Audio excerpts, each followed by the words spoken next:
très content d'avoir été reçu par le président Delevoye, président du CESE. Nous étions en compagnie de la secrétaire générale, Madame Pauder, et du directeur de cabinet, Monsieur Leroux. Nous avons été dans la délégation avec Géraldine Chamussi de la droite humaine, Arnaud pour Homovox, Lolo pour la gauche vitale. Nous avions aussi avec nous Lionel Chamussi, représentant de En Marche pour l'Enfance, l'association lyonnaise qui a lancé la première manifestation du 17 novembre, et Antoine Renard, ancien président des AFC, président de la Fédération des AFC en Europe, qui aurait dû être avec nous, mais qui est de tout cœur et qui va porter notre demande. Nous avons expliqué au président Delevoye que la validation actuelle des pétitions donnait l'opportunité de réouvrir le débat qui aujourd'hui est complètement phagocyté, pour ne pas dire étouffé, alors même que PMA et GPA sont en train de progresser à travers les tribunaux français et la Cour européenne des droits de l'homme, que ce débat doit être posé entre l'intérêt légitime de l'enfant d'avoir une identité et celle aussi de l'enfant de ne pas être procréé, enfin de l'enfant et de l'être humain, de ne pas voir sa procréation technicisée et l'être humain jeté sur le marché. Le président Delevoye, pour résumer, nous a dit qu'il était tout à fait conscient de l'importance de porter ce débat pour apaiser, mais qu'il y avait un problème juridique aujourd'hui et un problème institutionnel de faire ça par le CESE sans d'autres personnes compétentes.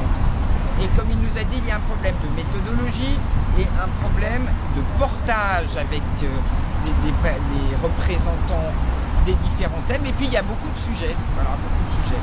Donc nous ne manquons pas, pour justement aller jusqu'au bout de cet apaisement, de lui renvoyer pendant les vacances un message, j'allais dire, privilégiant les thèmes que nous voulons voir abordés en premier, notamment avec les présidents d'autres associations spécialisées.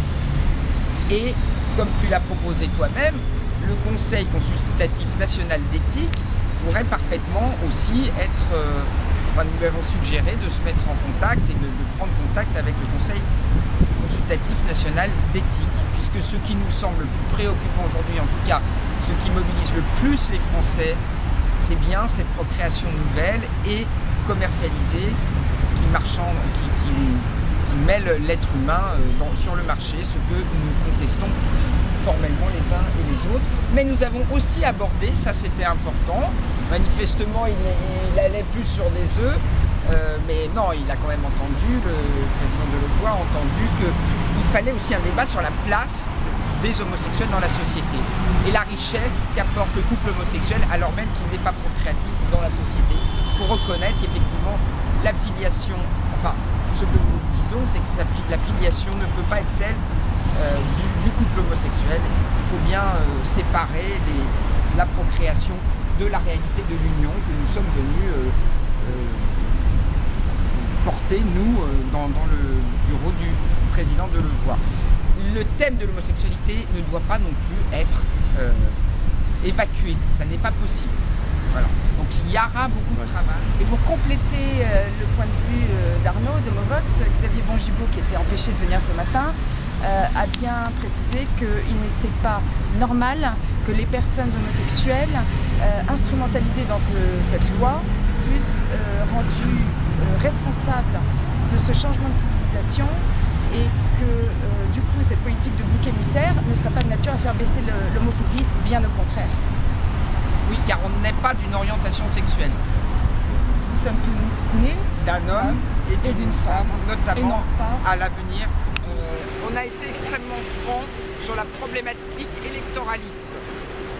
Donc aujourd'hui, si on veut effectivement que le sujet 1 existe, 2 ne devienne pas un instrument de montée du parti qui va permettre de faire élire n'importe quel candidat, parce que c'est ça la problématique, eh bien il faut effectivement organiser à la rentrée ce débat.